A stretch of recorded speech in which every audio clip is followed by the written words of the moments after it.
Matic lebih mahal daripada motor laki. Kok bisa? Langsung saja kita bahas.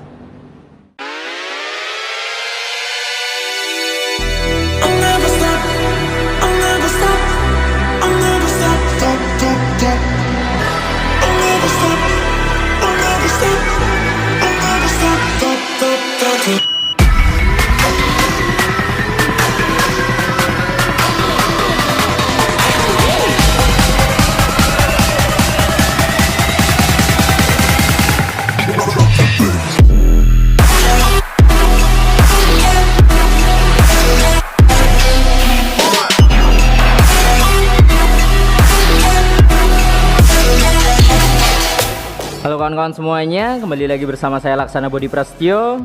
Jadi kali ini di depan saya ada Honda EDV 160 ABS terbaru 2022 dan CRF 150L terbaru 2022. Jadi kedua motor ini mempunyai konsep yang berbeda. Untuk CRF, dia motor laki dengan konsep yang cross atau trabas, sedangkan EDV motor matic dengan konsep semi adventure. Nah, bicara soal harga, Honda EDV ini harganya terpaut lebih mahal jika dibandingkan dengan CRF. Kenapa bisa seperti itu? Biasanya motor sport itu harganya lebih mahal jika dibandingkan dengan matic. Namun kali ini matic justru amat sangat lebih mahal jika dibandingkan dengan motor cross kawan-kawan. Jadi untuk EDV sendiri dibanderol di harga 39 jutaan untuk OTR Jakarta, bahkan 39 juta lebih ya, yang hampir menyentuh 40 juta. Sedangkan untuk CRF di 35 jutaan. Jadi selisihnya kurang lebih sekitar 4 jutaan EDV lebih mahal jika dibandingkan dengan CRF. Oke, langsung saja kita bahas kenapa EDV lebih mahal. Yang pertama, tentunya jika kita bicara soal fitur, EDV ini dari segi fitur unggul jauh di atas CRF. Dari bagian pencahayaan yang pertama, untuk pencahayaan sendiri EDV sudah menggunakan full LED. Jadi di bagian headlampnya dia menggunakan desain yang terpisah antara kiri dan kanannya sudah LED. Kemudian di bagian sen depannya juga sudah LED. Di bagian stop lampnya juga sudah LED kawan-kawan. Bahkan hingga ke bagian lampu penerangan plat nomor EDV sudah full LED. Nah, jika kita membandingkan dengan CRF dengan harga yang lebih murah, di bagian pencahayaan masih full bohlam. Jadi sama sekali tidak terdapat LED di Honda CRF. Jadi di bagian headlampnya masih bohlam, sennya juga bohlam dengan tampilan yang masih jadul atau klasik ya. Kemudian di bagian stop lamp hingga ke bagian sen belakang ini juga masih bohlam hingga ke bagian lampu penerangan plat nomor. Itu salah satu keunggulan dari Honda EDV yang kenapa EDV itu dibanderol dengan harga yang lebih mahal. Jadi dari bagian pencahayaan sudah jelas di atas kertas EDV lebih unggul. Lanjut kita bandingkan ke bagian kaki-kaki dan pengereman. Nah, untuk Honda EDV sendiri di bagian suspensi depannya masih teleskopik. Di bagian velgnya menggunakan velg racing, pengeremannya tentunya sudah disc brake dengan disc tipe wave, dan yang spesial dari EDV sudah dibekali dengan sistem pengereman ABS atau anti-lock braking system. Bannya sudah menggunakan ban tubeless dan tidak tanggung-tanggung Honda menyematkan ban dual purpose. Kemudian di bagian kaki-kaki belakang untuk suspensinya yang spesial juga dari Honda EDV, dia menggunakan double shock dan sudah menggunakan shock tabung merek Showa kawan-kawan. Pengereman belakangnya sudah disc brake, jadi disc brake depan belakang, namun memang untuk ABS-nya hanya terdapat di bagian pengereman depan saja. Bannya belakang sudah tubeless juga dengan ukuran 130/70, ringnya 13. Sedangkan jika kita bandingkan dengan CRF, memang di bagian suspensi depan CRF ini lebih unggul kawan-kawan, karena sudah dibekali dengan suspensi USD atau upside down, sedangkan di EDV masih teleskopik ya. Nah, di bagian pengereman juga sama-sama disc brake dengan disc tipe wave baik di EDV maupun CRF. Namun minusnya dari CRF, untuk CRF sendiri belum tersedia pengereman ABS, sedangkan di EDV sudah ada ABS. Nah, di CRF masih menggunakan jari-jari, bannya juga belum menggunakan ban tubeless, sedangkan di EDV sudah racing, velgnya sudah ban tubeless kawan-kawan. Kemudian di bagian kaki-kaki belakang CRF masih menggunakan arm model kotak belum banana, suspensinya menggunakan monoshock model Prolink dan tersedia adjuster. Kemudian di bagian pengereman belakang juga sudah disc brake depan belakang dengan disc tipe wave juga. Bannya masih menggunakan ban dalam, velgnya masih menggunakan velg jari-jari. Jadi memang secara pengereman EDV lebih unggul dengan harga yang terpaut lebih mahal jika dibandingkan dengan CRF. Kemudian suspensi belakang juga EDV lebih unggul. Di bagian velg dan bagian ban EDV juga lebih unggul. Nah, CRF hanya satu unggulnya, di bagian suspensi depan sudah menggunakan USD. Lanjut kita bandingkan ke sektor mesin. Jadi Honda EDV ini menggunakan mesin injeksi 156,9 cc bertipe SOHC, berpendingin cairan atau radiator, kapasitas oli mesin 0,8 liter, sudah dibekali dengan 4 katup dan sudah ESP Plus. Powernya di 16 PS. Sedangkan jika kita bandingkan dengan Honda CRF, memang secara mesin CRF ini spesifikasinya lebih rendah jika dibandingkan dengan EDV, karena CRF hanya menggunakan mesin injeksi 150 cc bertipe SOHC, berpendingin sirip-sirip, belum radiator seperti EDV, kapasitas oli mesin di 1 liter, hanya mempunyai 5 percepatan atau 5 perpindahan gear. Di sini masih tersedia fitur kickstarter atau selah-selahan kawan-kawan. Jadi secara mesin tentunya EDV lebih unggul jika dibandingkan dengan CRF. EDV sudah berpendingin cairan, CRF belum. Kemudian EDV sudah menggunakan 4 katup, CRF belum. Kapasitas mesin EDV 156,9 cc, CRF hanya 150 cc kawan-kawan. Jadi itu salah satu alasan kenapa EDV lebih mahal jika dibandingkan dengan Honda CRF. Lanjut kita bandingkan ke bagian tangki dan bagasinya. Jadi EDV walaupun motor ini motor matic, dia mempunyai kapasitas tangki yang sangat besar, yaitu dapat menampung sebanyak 8,1 liter, sedangkan bagasinya ini dapat menampung sebanyak 40 liter kawan-kawan. Ini dia untuk penampakan daripada bagasinya. Jadi bagasinya 40 liter, tangkinya 8,1 liter. Ini menjadi yang terbesar di kelasnya, baik tangkinya maupun bagasinya.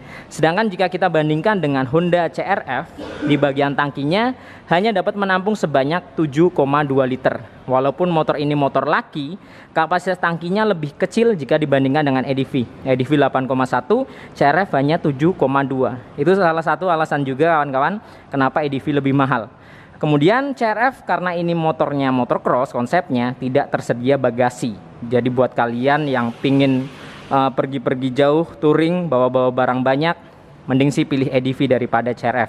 Tapi kalau kalian memang hobinya terabas-terabas, mungkin CRF lebih recommended. Kemudian dari segi kenyamanan, sebenarnya sama-sama nyaman di bagian stang, cuman bedanya karena CRF joknya ini kecil, ini dia.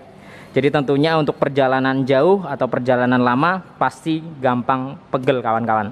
Terlebih posisi kaki kalian dekat dengan mesin, jadi untuk perjalanan jauh pasti lama-kelamaan kaki kalian bakal panas karena hawa dari mesin dekat ke bagian kaki kalian. Sedangkan jika kita melihat di Honda EDV, tentunya ini lebih nyaman jika dibandingkan dengan CRF. Di bagian stang sebenarnya sama saja nyamannya 11-12, hanya saja di bagian joknya EDV ini dibekali dengan jok yang sangat luas, kemudian sangat panjang. Jadi buat boncengan pun kalian berkendara jauh, berkendara lama, tetap nyaman, nggak gampang pegel. Ditambah EDV ini dibekali dengan stepfloor yang tersedia 2 posisi. Jadi posisi standar atau posisi biasa dan posisi selonjoran. Jadi dari segi nyamannya, kemudian kapasitas tangkinya, kemudian ketersediaan bagasinya di atas kertas, EDV lebih unggul jika dibandingkan dengan CRF. Itu salah satu alasan kenapa EDV ini walaupun motor matic harganya terpaut lebih mahal jika dibandingkan dengan CRF kawan-kawan.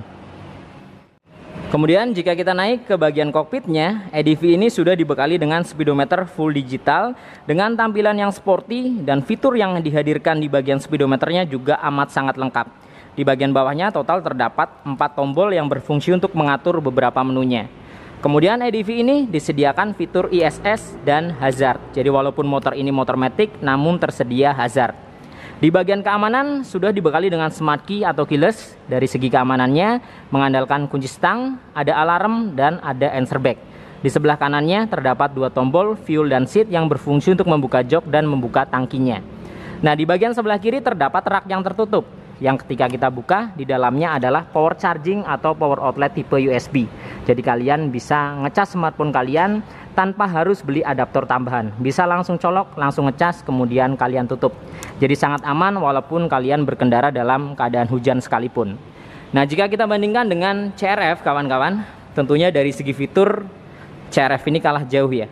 Yang pertama dari bagian keamanan, CRF ini masih kunci kontak manual dan keamanannya hanya mengandalkan kunci stang. Bahkan shutter key belum tersedia. Jadi menurut saya di Honda CRF keamanannya masih amat sangat kurang. Kemudian di bagian speedometernya walaupun digital, di sini sangat sederhana tampilannya. Jika kita membandingkan dengan speedometer EDV, tentunya fitur yang dihadirkan sangat jauh EDV lebih unggul. Kemudian si CRF tidak tersedia hazard kawan-kawan. Aneh memang ya, ini motor laki tapi tidak tersedia hazard. Sedangkan EDV yang motor matic tersedia hazard kawan-kawan. Kemudian untuk CRF tidak tersedia power charging atau power outlet. Jadi buat kalian yang mau perjalanan jauh naik CRF, kalian tidak disediakan power charging. Sedangkan di EDV ada ya. Jadi tidak perlu khawatir ketika HP kalian lowbat. Jadi memang secara fitur yang ada di bagian kokpitnya, EDV unggul jauh jika dibandingkan dengan CRF. Baik dari speedometernya, keamanannya, hingga fitur-fitur tambahan lainnya. Itulah kenapa EDV ini harganya terpaut lebih mahal jika dibandingkan dengan CRF. Kemudian EDV ini mempunyai beberapa fitur yang spesial juga yang tidak dimiliki bahkan oleh Matic sekelasnya, yaitu di bagian visornya. Jadi EDV ini terdapat visor yang bisa di setel naik dan turunnya. Jadi tersedia adjuster, walaupun di sini masih secara manual, belum elektrik, setidaknya visornya bisa naik dan bisa turun. Menyesuaikan selera kalian, pingin visor tinggi atau rendah bisa kalian setel. Kemudian EDV ini juga tersedia fitur tambahan yaitu HSTC atau Honda Selectable Torque Control atau biasa kita kenal Traction Control. Sedangkan di CRF tidak ada Traction Control kawan-kawan. Nah jadi itu tadi kawan-kawan beberapa alasan kenapa EDV lebih mahal jika dibandingkan dengan CRF. Padahal ini motor matic ya, yang biasanya motor matic itu harganya lebih murah jika dibandingkan dengan motor laki. Motor laki itu biasanya lebih mahal. Sedangkan jika kita melihat dari kedua motor ini, EDV harganya terpaut lebih mahal di 39 jutaan, bahkan hampir menyentuh 40 juta. Sedangkan CRF hanya di 35 jutaan, selisihnya 4 juta. Namun setelah kita bahas seputar fitur dan spesifikasinya, memang di atas kertas EDV ini unggul jauh dari segi fitur dan spesifikasinya ya, jika dibandingkan dengan CRF 150L. Kalau kalian punya uang 35 juta sampai dengan 39 juta, kira-kira pilih yang mana nih? Pilih beli EDV dengan matic konsep semi adventure atau CRF 150L motor laki dengan konsep cross atau trabas? Bisa bantu tuliskan jawabannya di kolom komentar kawan-kawan. Oke, mungkin cukup sekian ya video kali ini, semoga bermanfaat dan informatif tentunya. Nantikan video-video saya yang berikutnya. Saya Laksana Budi Prasetyo dan sampai jumpa.